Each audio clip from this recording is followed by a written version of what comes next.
good. All right. Well, hello. I'm going to mute everybody here so that we don't have all the background noise.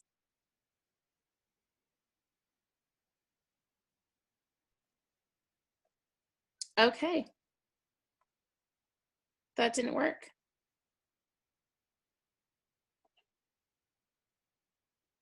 There we go. Okay, so I want to introduce you to my husband. His name is Bill. Facebook profile, William. There he is, waving. He looks super dressed up because he had a meeting tonight. I told him that he could put pajama pants on because no one would see the bottom half of him, but he didn't. So anyway, there he is. This is his first time on Zoom, I'm pretty sure. So, Bill is the reason that this family, he and I, got involved in Plexus in the first place. I know most people have heard our story, but I told Bill absolutely not, no way, no how should he try these products, and he decided to order them anyway. And so what happened next is kind of history, but he had really great results, and it's a good thing he didn't listen to me because he wouldn't be doing this call right now if he had listened to me when I told him no. Okay, so anyway, I'm going to have Bill tell you a little bit about his health journey with Plexus, and then we've got some other questions for him, kind of interview style. So let me unmute you, sir.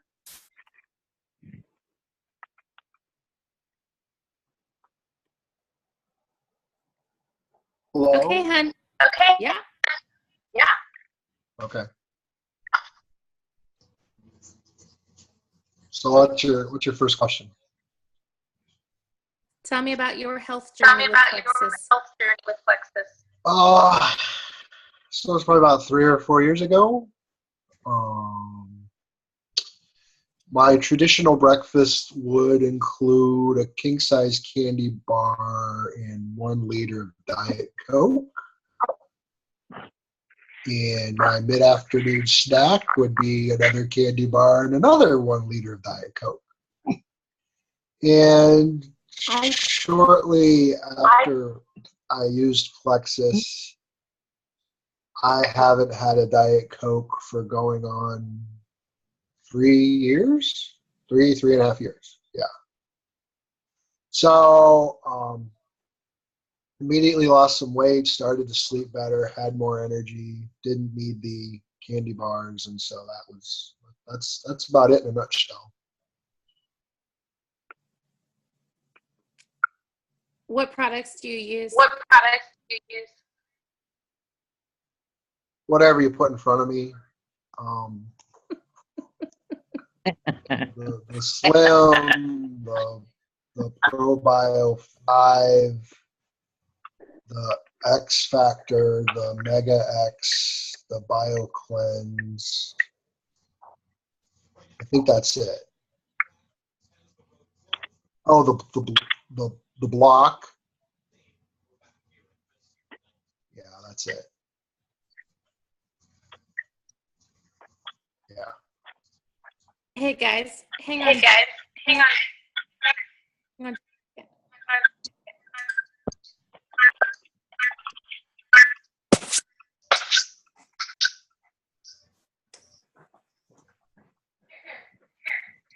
What? That's your Oh. Can we just turn it off? Okay. It's reverb. Turn it off. It is off. See, this is dead.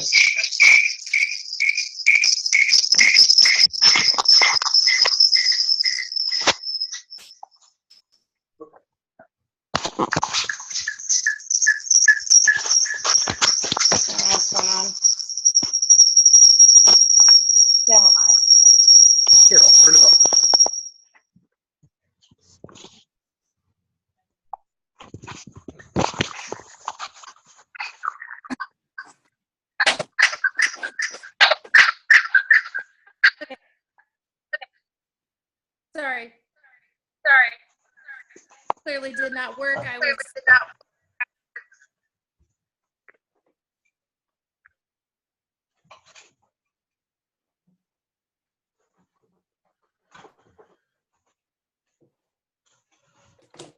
His Wi-Fi on his device was not working. I was going to have him use my phone,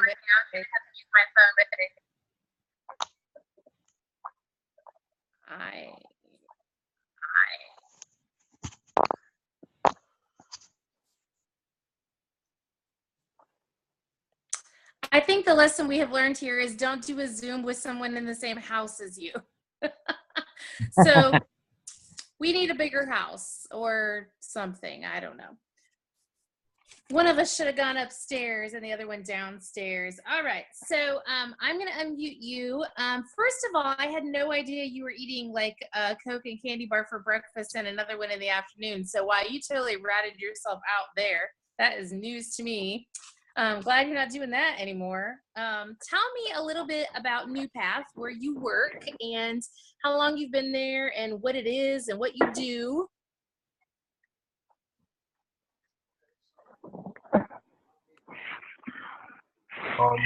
I've been there for just a little over 2 years, and New Path is the largest human services nonprofit agency in Miami County. In any given year, we'll touch the lives of about 54,000 people, and it costs about $600,000 to run our agency. We have paid staff of about 11 individuals, and it takes about 400 volunteers to run our organization on a yearly basis. We have programs that give cars to folks, give furniture to folks, durable medical goods. We run 2 food pantries, a couple of resale stores that operate a lot like Goodwill, just other programs like that.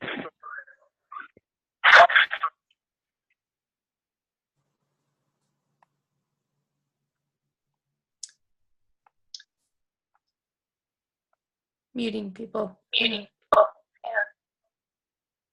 Okay. So anyway, so Bill just told us a little bit about New Path, where he works, about some of the different things that the organization offers. We are under, or I shouldn't say we, New Path is under the umbrella of Ginghamsburg Church, where we attend and have attended for many years. Okay. You said you have about 400 unpaid servants, volunteers who help run everything from the food pantry to the furniture ministry. You basically lead a volunteer army. What kinds of challenges do you face when trying to mobilize 400 unpaid servants? I mean, in Plexus, we have much the same. I mean, the people who are under us, who are on our teams, they don't have to be there. They're volunteer. I mean, they're volunteer positions. And so how do you deal with some of the challenges that arise with having to lead people who don't have to listen to you, basically, who don't have to be there?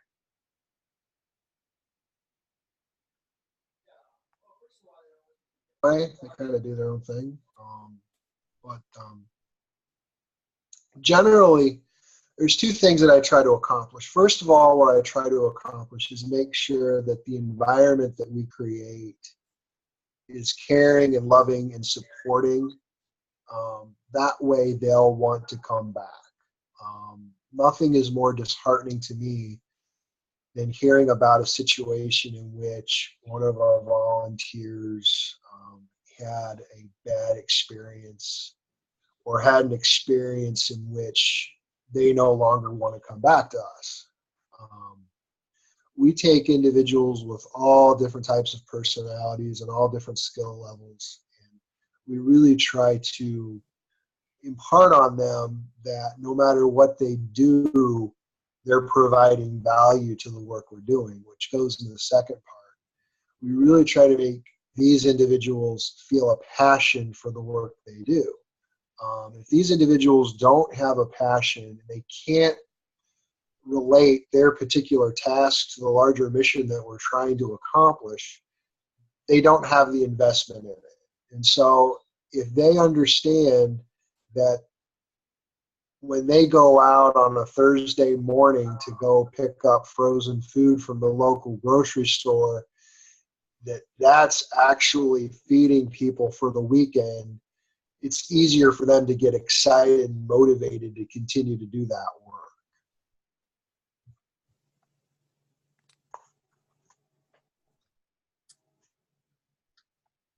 What kinds of situations do you have that come up when dealing with, do you have a lot of like interpersonal issues come up, or things that you have to deal with in that area? We do have yeah, we do have interpersonal conflicts that occasionally come up. I saw it early where a decision would be made by one of our other staff members, and then volunteers would try to come to me and do an end around. The thing that I learned that was really useful is that you don't give volunteers the opportunity to see any cracks between myself and other staff members. And what that means is that when a staff member has made a decision, I'm going to stick behind that decision. Now, that decision may end up being a wrong decision, but I'm still going to stick by the staff member. We'll have a conversation about it later. But I'm not going to put any of my staff members in a position where I'm going to undermine them, especially in the presence of one of our volunteers. Because if people see those cracks, they're going to walk all over you. And so we're very cognizant that there's folks that are going to try to play those types of interpersonal games, and we just don't let that happen.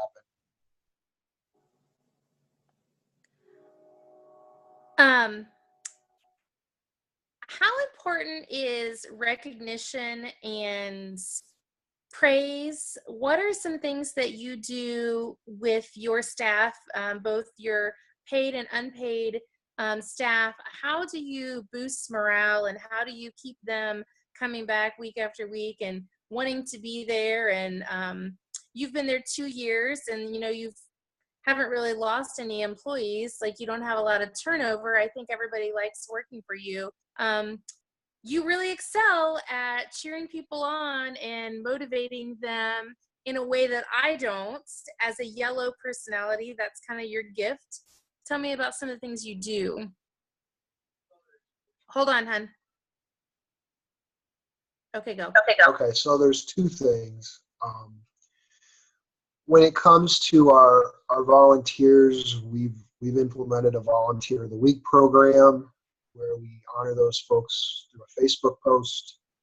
We've done a Volunteer of the Month program where at our church there's like a large electronic slide, I guess is for lack of a better term, where everybody in the congregation knows who that person is and what they do. I also hand out candy bars, which are usually a payday candy bar or a 100 grand bar, because it's like, I can't pay you, but here's a payday bar for payday. Thanks for helping us out. For our paid staff, it's a little different. One of the things that I started when I first got there was I bought a pad from this company called Knock Knock, and they're called Awesome Citations. It's just a yellow piece of paper, and it just kind of has these silly little sayings on them, and you just kind of check them off and put something down at the bottom which says, hey, you're doing a great job. To me, it was like a $5 investment, and you're thinking, this is just kind of goofy and silly. But the thing I've learned is that our employees hang these up in their cubicle. These are like badges of honor. And so it's like you go around to their cubicles, and they may have 5 or 6 of them, and they're all just kind of hung up all nice and neat. And it's like, wow, these are obviously having a greater impact than I ever thought they would. And you got to understand, before I was there, morale was not something that was really taken into consideration. I don't want to say it was a bad workplace, but feeling of appreciation was something that was not easy to come by for the folks that had worked there before I was there. So Melinda and Karen get awesome citations for being here tonight. Well, that is fabulous, but so does Marla and so does Jeff. So if Bill had his awesome citations, I was going to have him bring them home from work. It's basically like a giant Post-it note, and it says awesome citation, and then there's little check boxes, and you check off like what the awesome thing was that someone did, you know, like a ticket, a citation, except they get cited for being awesome. And they're just real corny little things like, you know, something goofy that, you know, they did something and they were awesome. And these ladies that he works with actually hang these things up in their cubicles like a trophy or something. They got an awesome citation from the boss. And it's seriously, it's a piece of paper. Anyway, but that's not my gift. Like that's not my thing. And so I don't get it, but I know that recognition, even within our teams, is really important. And you know, we've had issues in the past. I shouldn't say issues, but you know, it's easy for me to recognize like high PV, but it's been brought to my attention that there's a lot of other things that needs to be recognized too, like someone getting a new customer or someone getting a new ambassador. And so, you know, or posting their very first Plexus Facebook post or something. So there's lots of things that we can recognize our teams for, and posting them on their personal Facebook page, you know, something that they've done or something that you appreciate about them would be like kind of the equivalent of the awesome citation, I think. So, okay. As a yellow personality, you are very well liked by coworkers and the community. And he's a little bit of green too. Mr. loves some spreadsheets is what this is all about here. Mr. Facts and details, numbers. But he is a very yellow personality. So we're opposites in every way. I'm red and blue. He's green and yellow. If you don't know what we're talking about, it was a previous Zoom call where we talked about the different color personalities. Basically, Bill is the more gentle, kind of quiet, wants everyone to feel included, doesn't like to make a lot of waves. And that's kind of a yellow personality. Yellow personalities are so easy to get along with, but as a leader, have you found that to pose any challenges for you when it comes to leadership? Yeah. The big thing is that you're not as authoritarian. I don't mean that to sound bad. Everything we do kind of in the nonprofit world is very deliberative, and it's very much a group project. But it's hard to kind of get the gumption to say, okay, this is my decision and this is what we're going to do. And then actually have people do it, you know. What, you didn't go through a planning process on this? Your spreadsheets didn't say this was the decision we needed to make? You know, we haven't had the holy huddle about it. And it's like, no, we're just going to do this. And so sometimes coming across with that very authoritarian, you know, way of coming across, it does become very difficult for me to do that at times.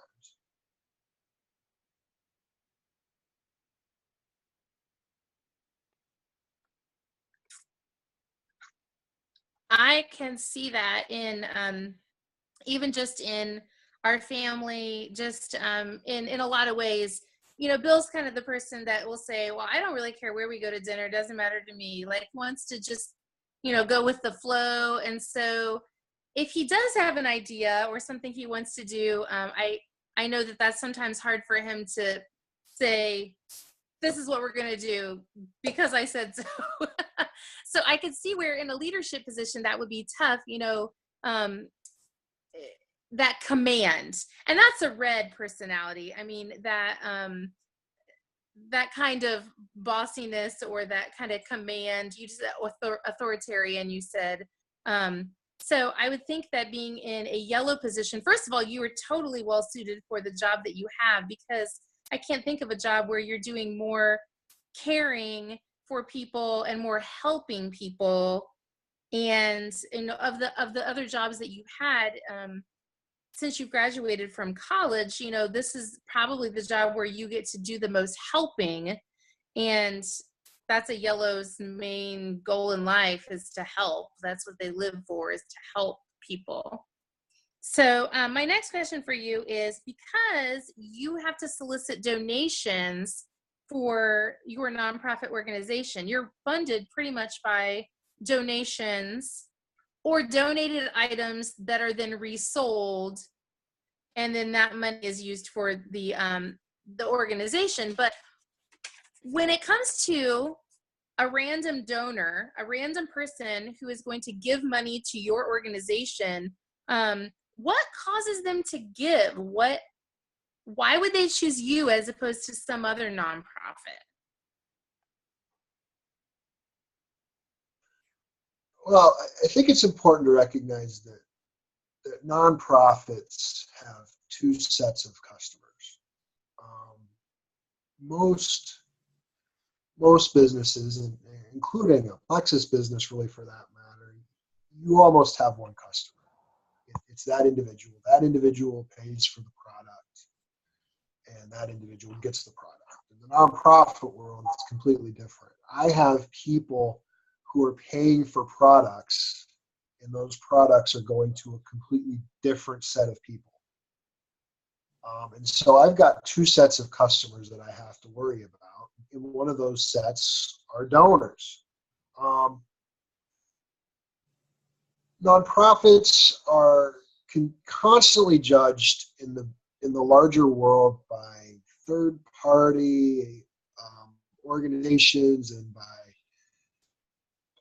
United Ways and by writing applications, and of course they want to know fundraising efficiency and return ratios and how much cash you have on hand, and it just becomes really an academic exercise in trying to figure out how much your ask needs to be and what those dollars are going for.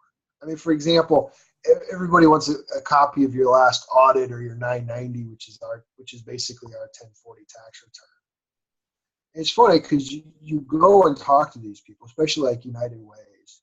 Every United Way has you come in and do like a 30-minute conference with them. They never talk about the audit. They never talk about the 990. They want to hear stories. They want to hear real life stories, testimonials of the people that you're serving and of the people that you're helping on a daily basis. And so it gives us an opportunity to talk about, hey, we helped Shauna the other day finally get her car. She's worked 6 months to get this car, and now she has it. Now she has the opportunity to go get a job because transportation was her biggest issue. It's those stories that mean more than the numbers. And that's hard for me. I'm more of a numbers guy. I'm more of a, does it make financial sense to continue this program or stop this program? But no, to the donor, it's all about the stories. It's all about who are those individuals that you're making an impact with. And the beautiful thing about working in the nonprofit where I work at is every day is a new opportunity to tell a new story. I mean, it was just a couple weeks ago, I was in the food pantry and I met this young lady who was there with a friend, and she told me this was the first time in 2 weeks she left her house.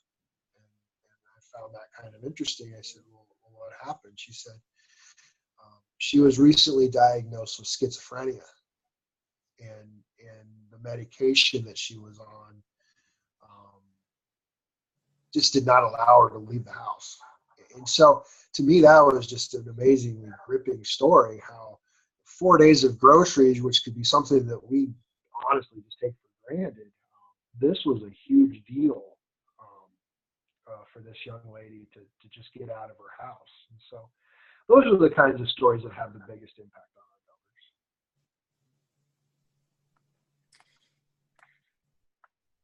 Your audio is acting up. I don't know if your finger's on a speaker or something. I don't know. Your face is super close to the screen and your audio is acting kind of funny. So you have this like super grumpy face too, but anyway. Okay, so you talked a little bit about the CAR program that New Path runs. The CAR program that New Path runs, and so I'll give a quick rundown of that. So you have a program where people donate old cars, and then you have volunteers who work and do the mechanical upgrades on those cars in order to make them usable and drivable. And then in turn, those cars are given, I say quotes around that, to individuals in need, correct? Nod if that's correct. Yes. Okay. But in order to earn that vehicle, those individuals have to complete a series of steps, including serving in different areas within the organization in order to earn enough credits or hours or points in order to earn their vehicle, correct? Okay. So I was thinking about that today, and I was thinking, you know, how much similarity there is. Let's say someone comes into New Path and they're in need of a vehicle. New Path doesn't just hand them a vehicle. They give them the opportunity to earn that vehicle by working for it. And they do that work by serving in an unpaid fashion for one of the areas of ministry within the organization. And then they do classes, I think. Don't they have to do some other things? And then eventually, once they meet all the requirements, then they are given this vehicle. You know, and so many times, you know, people start out with Plexus and they can't afford the products. They claim that they just can't afford the products. And we do something similar. We give them the opportunity to share the products and to basically work for the products and then earn their own products for free. So instead of us just handing them a triplex, we're going to allow them to do the work and run a business, and then in turn, then they can earn their products just like someone within their organization could earn this free car. It's going to mean a lot more if it's something that they have worked for and they have earned. Okay, so I have one last question for you, and that is let's see, this has been almost 3 years in April that we've been a part of this company. I've been to 3 leaders retreats and 2 conventions and several other large opportunity events that haven't, you know, been as big. And last fall, you went with me to Dallas.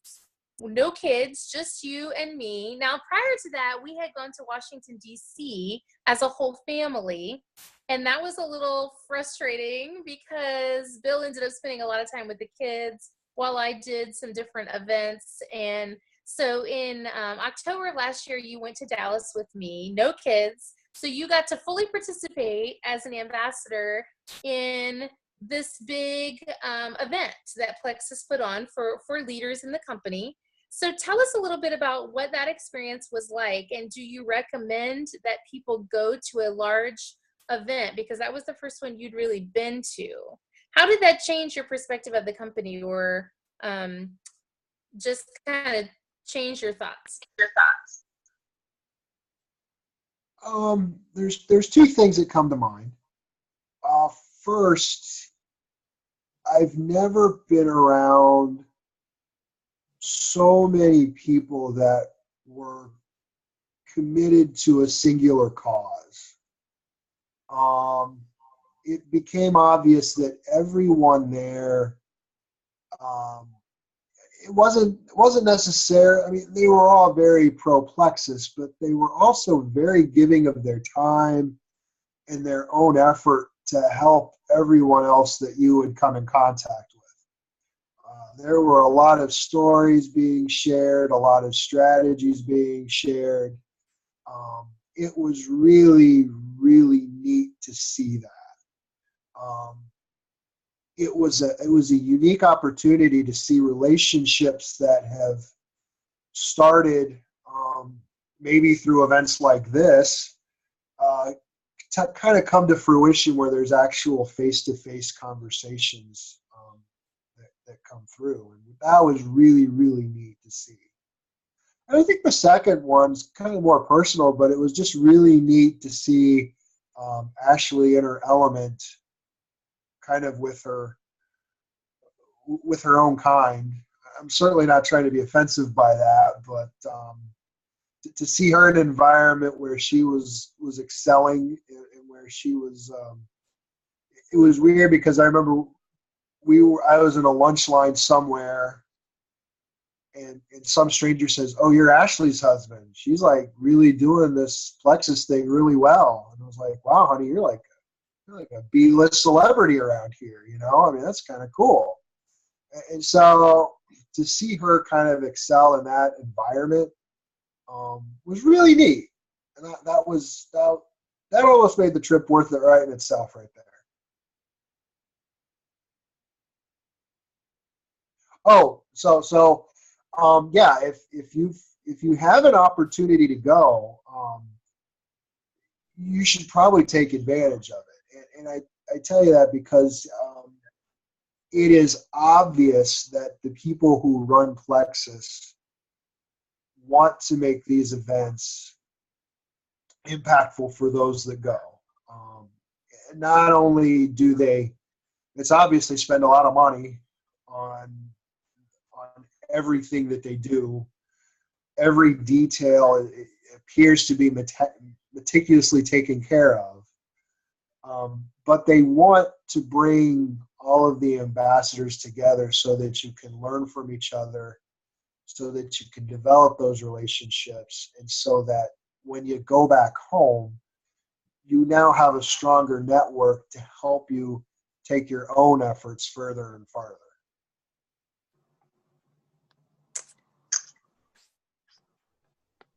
Well, thank you. I have to tell you, I just died laughing when he came up to me at lunch and he said, "I just ran into this person in the line and they said, 'Oh, you're Ashley's husband.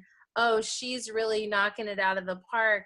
He said, "Man, honey, you're like a D-list celebrity or something." I just cracked up laughing. It was so funny. Like a Plexus D-list celebrity. Not a diamond, just a, super low ranking celebrity in Plexus.